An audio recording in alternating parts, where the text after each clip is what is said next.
How do you prioritize your time and tasks to ensure both your business and family receive the attention they need? We talking about that deep dive and 2 other questions that I'll leave for a little bit later on in this video. Who am I? Will Mosley. I'm a parentpreneur just like yourself. I have 365,000 hours so far on the fatherhood clock. Let's go. Moreover, in the business field, in the creative arts, all that combined together, we have over 1,068,000 hours on the clock here. I've done some things. I've made millionaires, more millions, and I've literally been vlogging, creating, crafting all my life. So without further ado, let's jump into this. So the other two questions we're going to answer a little bit later in on this. So 3 questions. The first one, of course, is how to prioritize your time, task, and ensure both your business and family receive the attention they need. 2, what advice would you give a new parentpreneur, to new parentpreneurs who are just starting their journey? And then 3, how has being a parent influenced the values and missions of your business? Answer all those. Let's deep dive. How do you prioritize your time and tasks to ensure both your business and family receive the attention they need? This was a very hard one for me to do. It took a long time to get it right and dialed in. And I'll just give you the thing up front before we even jump in. I think the secret to having a really good work-life balance is to be like in the zone with your partner. If you're a single parent, completely understand that. That's fine. I can't speak from the experience of a single parent, but I know that the biggest downfalls that I've had in business, the biggest downfalls that I've had in parenthood have come down to not being in the same flow, the same groove with my wife. And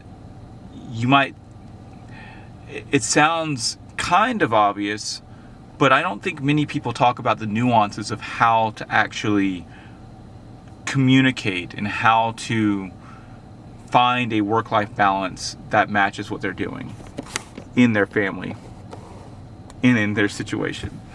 So I'll tell you what it was, and then I'll try to kind of give you some thoughts about how it's improved. So Will, a decade ago, little less than a decade, because I've been a parent, for 10 years.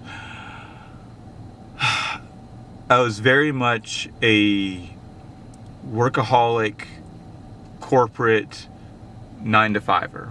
That was pretty much the thing.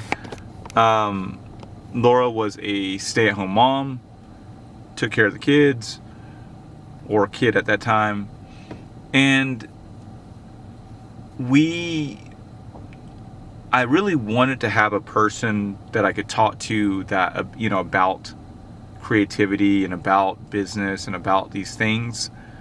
But that never was really a topic that really, for how I ended up going about it, interested Laura.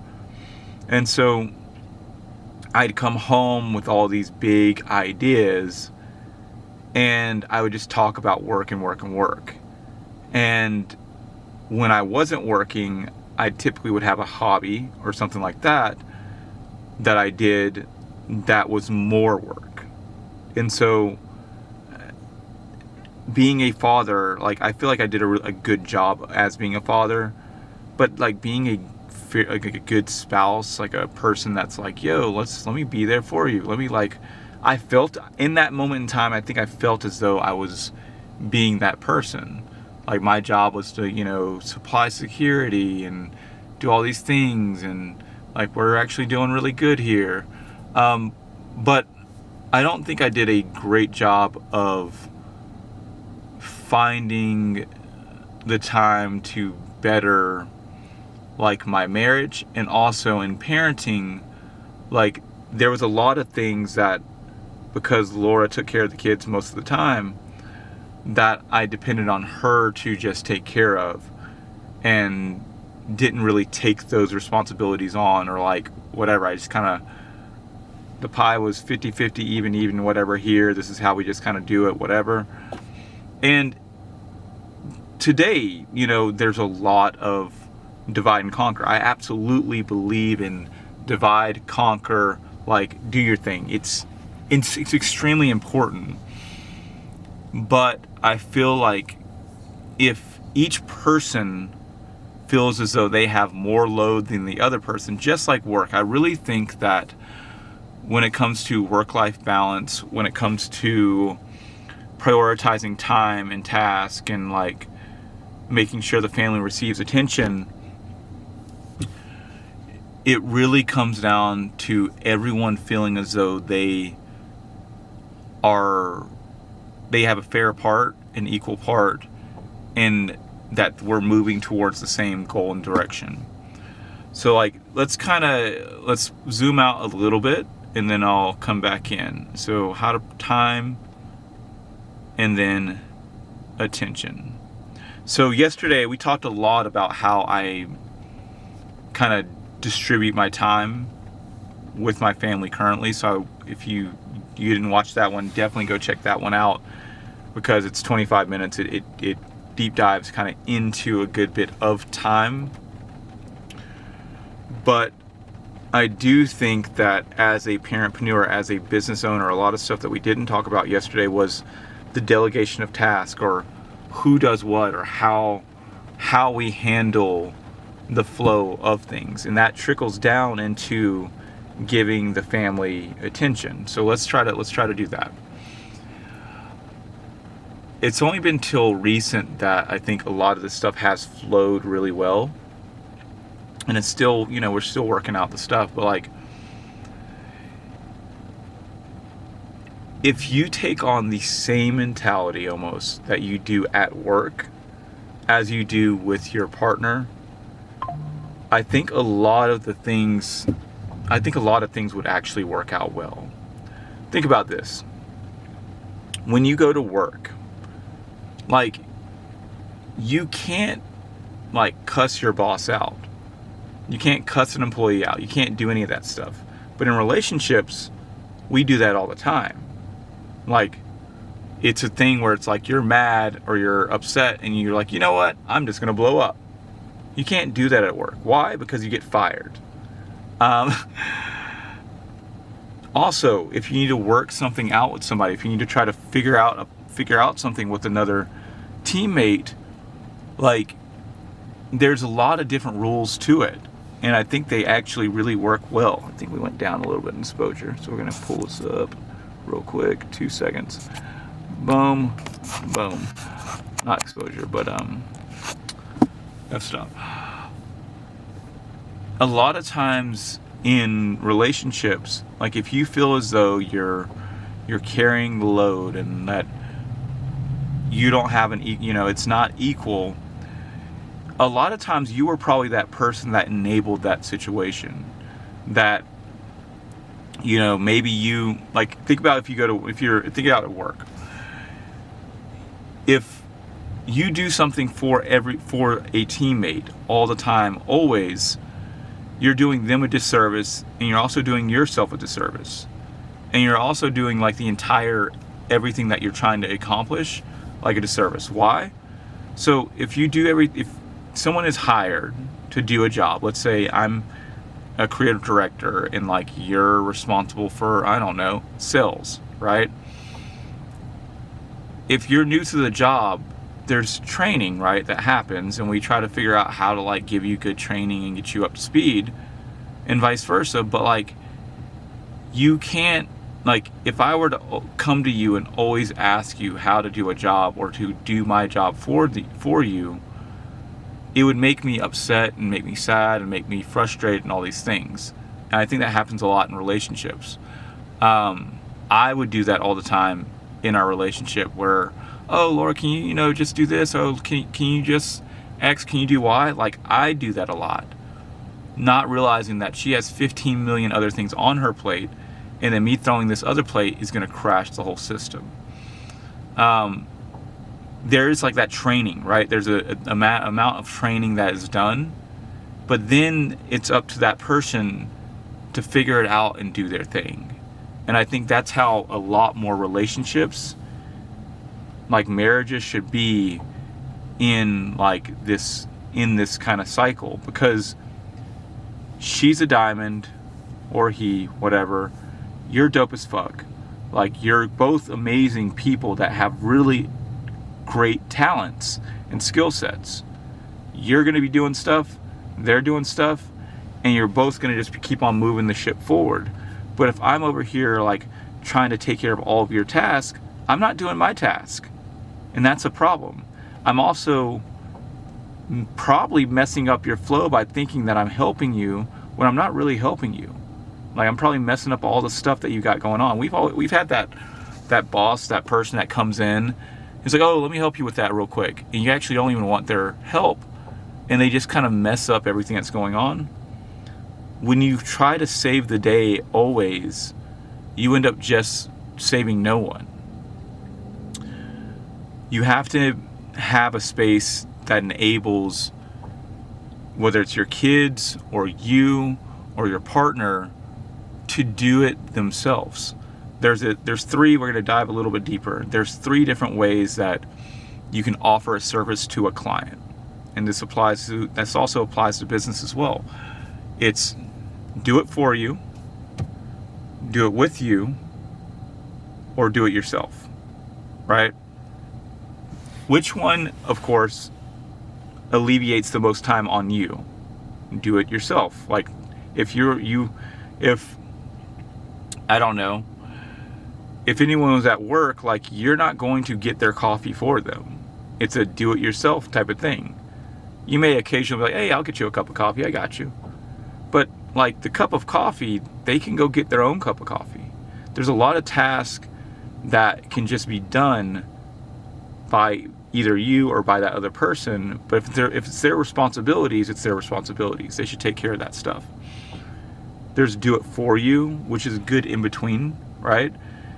If you're trying to train someone, right, you may do it for them initially, a couple of, like, you're doing some things, but then you get to a point where, like, okay, no, now you try it. You go ahead and do it. I'm going to be right here, just in case you mess up, just in case whatever, but, like, I'll be right here. And that's eventually to get you to do it yourself. And then when they do it themselves, they're enabled, they're empowered. They feel good. They don't need you over their shoulder the whole day. They don't need to feel like they need to ask permission. They know how to do it. And once they get that itch and that stem, they're able to do so much more. And I think that really comes down to the things that we do at work, the respect, the team meetings, the planning out for the week or planning out for the month, the budgeting, all those things that we apply at work, all those things apply to the household. It really is a parallel. So I'd have, like, if you're struggling in your space to have time or prioritize time, I promise you it's not specifically the time that you don't have. It is all of the people around you and yourself that's stopping you from having the time. Once you figure out how to get good with the people that are in your small circle and how to talk to them and be with them and work with them, there's going to be a lot more mutual respect. There's a lot more respect on that end. And so there won't be conversations about, like, well, what are you doing? I don't get what you're doing. Because if I'd say that to you, if you're the sales director and I'm the creative director, and I'm like, hey, Bob, what are you doing? I don't get what you're doing. Come on. Does that make you feel good? No. Do you probably already know what you're doing? Yeah. Me saying, what are you doing? Like, that doesn't help anything. So stay in focus. And how do you figure out who does what? How do you juggle that? I don't want to say it's quite simple, but it is a thing that can be done. But you can't do it by yourself. And I think I Will Teach You to Be Rich really taught me that. Like, I used to make all these game plans without Laura, right? I try to figure out how to maximize all my time without Laura's input in the thing. I'd plan for her what I thought would whatever, but I didn't include her in that space. And so guess what? I got frustrated, irritated, all that stuff, like when things would go, wrong, whatever. So that's a really big thing. The first thing that you do in the I Will Teach You to Be Rich system is you do it with your partner. You do this spreadsheet with your partner. Doesn't matter how good or how bad you do with the spreadsheet, but you do it with your partner. And taking that on, making that a thing that you always do.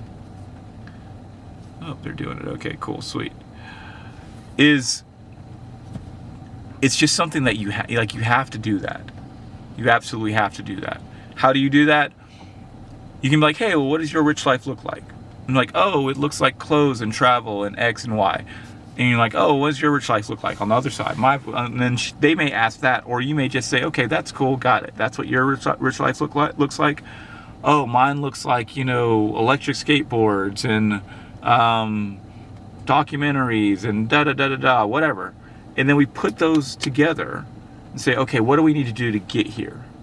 And then all the way from down there, that's how we time block. We start to figure out, okay, these are the things we got to give up. We need to make X, Y, Z amount of money. Okay, here goes a schedule that can work. So everyone knows what they're doing, and you go out. You do not stay together like this on every task. You don't do that. That's how you fail. You say, okay, what do we need to do? We're going to divide, we're going to conquer. And that's how you do it. That's at least how we do it. Cool. Hopefully this does not fall. There we are. That's good enough. Great.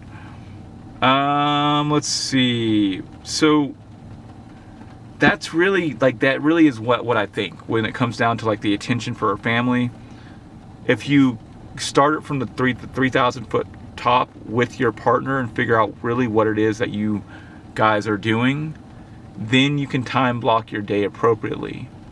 And then there's no weird arguing about why and what and should and whatever, which is going to give you the attention, which is going to give you the time with your kids that you need. All right. What advice would you give to new parentpreneurs who are just starting their journey? This is going to be rapid fire. We need to rapid fire this because we've got to move. Advice for new parentpreneurs who are just starting their journey. This could be a journey of you're just becoming a parent, or it could be a journey of you are just now starting a business. I would say if you're just starting your journey as a parent, welcome to the team. Love to have you here. Awesome. Biggest thing for me with the parenting is mom and dad's rules. Like I said, this is rapid fire, so if you really want to understand how mom and dad's rules really work, throw me a comment below. I'll expand in another video. But pretty much all it really breaks down to is make sure that mom, when mom has her time and dad has her time, or has his time, whatever, whatever. For us, if I wake up, I wake up and the kids start waking up, I'll set, boom, dad's time, right? If it's the weekend. And for the next 2 hours, I'll watch the kids while mom's in the room, hanging out, sleeping, doing whatever it is that mom does. And then we'll switch, and it'll be mom's rules from 10 to 12. And like I said, there's a lot more to this nuance, but this is rapid fire. Has being a parent, for the business side, if you're just starting your business, well, again, you're in the right place. Welcome. If you're just starting your business, I would highly, highly, highly recommend that you figure out how to discover what your niche is. That is extremely important. Then figure out your product. If you want to know some more, like I said, comment in the description below or in the comments below. I'll deep dive into either of those. But if you do not get the niche right, and you do not get the product right, and you do not get the product model right, you're not going to have a fun time. It's not going to be a good time. Lastly, how has being a parent influenced the values and missions of your business? Rapid fire, very simply, it's influenced everything. Before I was a parent, I was a very selfish person. Now, I wouldn't say I'm not a selfish person, but I'm very much more selfless. It's much more about the entirety of everything. You know what I mean? About everyone. and how can we move together? Like, how can we literally move this together? That's how it's changed me. I love being a father. I love being a parent. I love being a business owner. I love working with my wife, my partner in crime. And yeah, if you enjoyed this, please like, subscribe, all that stuff. And then next video right here or here. Bye.